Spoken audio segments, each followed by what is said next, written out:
Konkursa apjoms 5500 darbi. Tas bija tā kā normālā lielā starptautiskā konkursā, kur piedalās daudzas valstis, bet šeit vienā pašā Latvijā mums tik daudz bērni piedalās šajā zīmējuma konkursā. Vislielākais izaicinājums šādā konkursā bija visus zīmējumus apskatīt, jo bija tik ļoti daudz šogad piedalījušies, ka tas bija pirmais lielākais izaicinājums. Otrais, tad jau mēs sākām vērtēt darbu kvalitāti un radošumu. Konkursā varēja redzēt, ka bērni izmantojuši bija dažādas tehnikas, un tas ir ļoti labi un apsveicami. Un to vajadzētu veicināt dažādus gan akvareļus, gošu, krītiņus, marķierus.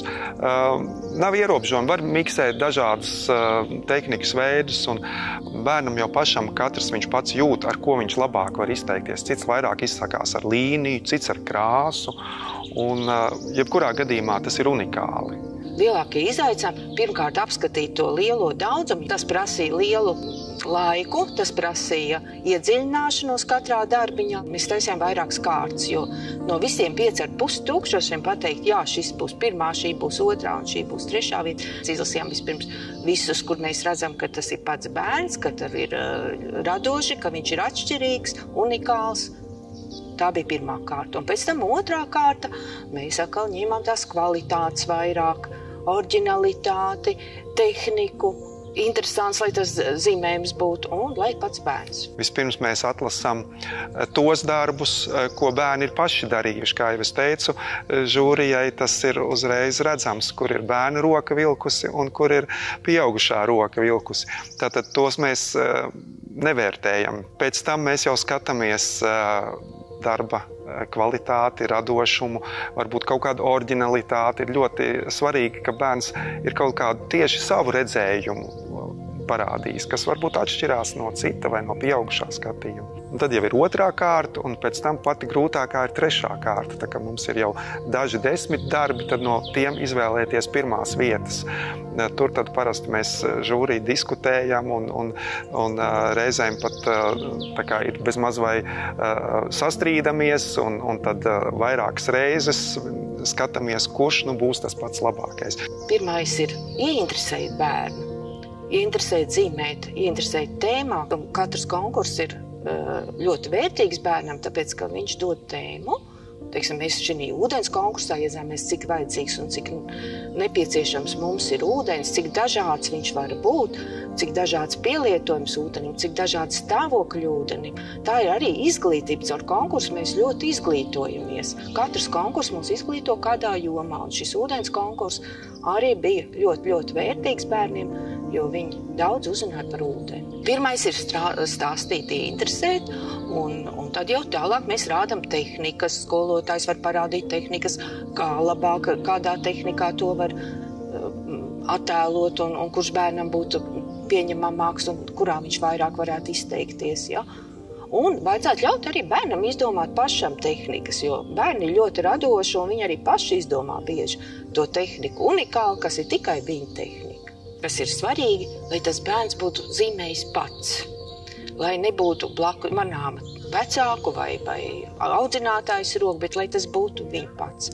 Un vēl ir, lai arī tā ideja. Kādreiz mēs nākam bērniem palīgā ar savu ideju, un mēs redzam, tas nav no bērna. Tas ir tik gudri un tik forši izskatās, bet tas nav bērna. Svarīgi, lai bērns būtu radoši šo darbu pats darījis. Lai tas ir viņa darbs, lai tas nav kaut kur nokopēts vai varbūt ka kāds viņa vietā to zīmējis, bet mēs skatījāmies, lai tas būtu tieši paša bērna darbs. Principā mēs sagaidām to paša bērna personību, kas atklājās caur viņa darbu, jo to nevar neviens pieaugušais uzzīmēt viņa vietā, to var tikai pats bērns. Protams, ka ir labi, ja skolotājs vai tas ir vecāks bērnam palīdz, bet ne tā tiešā veidā, kā zīmēt viņa vietā, bet var parādīt kādu piemēru, var pats uzzīmēt uz otra papīra, izstāstīt, kā to labāk zīmēt, un tad bērns, lai pats to dara pēc savas saprašanas un atbilstoši savam vecumam, bet ne ar savu roku likt viņa darbā. Var parādīt, kā krāsas sajaukt, kā vienu krāsu ar otru sajaukt, kādus labāk izvēlēties darba rīkus, vai flomasteru, vai krītiņus, vai akvareļkrāsu. To visu vajag darīt un vajag pamācīt, parādīt. Jā, tas tikai uzlabos bērnu darba kvalitāti. Nevajadzētu rādīt varbūt kaut kādus tur komiksus vai kaut kādas tādas klišejas un teikt, tu uzzīmēji tieši tā. Jo tad jau bērns vairs nevar pats radoši izpausties. Jo bērnam ir ļoti radoša iztēle un tas unikālais ir tieši tas, kā viņš to attēlo, nevis tā, kā mēs to gribētu. Diezgan grūti. Nu, tad tam pieaugušam ir jābūt arī rūdītam, ja? Lai viņš mācētu zīmēt tā kā bērns. Un mēs esam pieredzējuši skolotāji, kas ar bērniem ilgus gadus esam piedalījušies daudzās arī starptautiskajās žūrijās, un to bērnu pašu roku, to mēs redzam un zinām. Un, ja pieaugušais, tas arī tūlītās spīd cauri. Ir ļoti grūti žūriju piemānīt. Mums ir pieredze ļoti daudzos konkursos. Paši esam bijuši gan Polijā, gan Izrēlā žūrijā. Un to jau uzreiz redz, vai to ir bērns zīmējis, vai tā ir viņa roka, vai tā ir pieaugušo roka, kas to ir zīmējuši. Katra bērna zīmējums ir unikāls. Viņš ir tāpat kā rokraksti. Mums katram ir savs. Arī bērna darbiņā līnija, ka mēs vērojam tikai, piemēram, līniju. Viņa ir unikāla. Temperamentīgam bērnam viņa būs enerģiska un daudz. Tur būs varbūt murčkuļi sazīmēta lieli. Bet ir tāda, kas zīmē ļoti skaisti, tā kā līriski. Ja? Tas ir tas bērna temperaments un arī unikalitāte. Jo katram, pilnīgi jebkuram, neviens zīmējums nebūs vienāds ar otru. Ja? Kad iedod zīmulīti un, teiksim, vienu tēmu iedod, viņi ir ļoti atšķirīgi. Tas bērna rokraksts ir redzams, jā.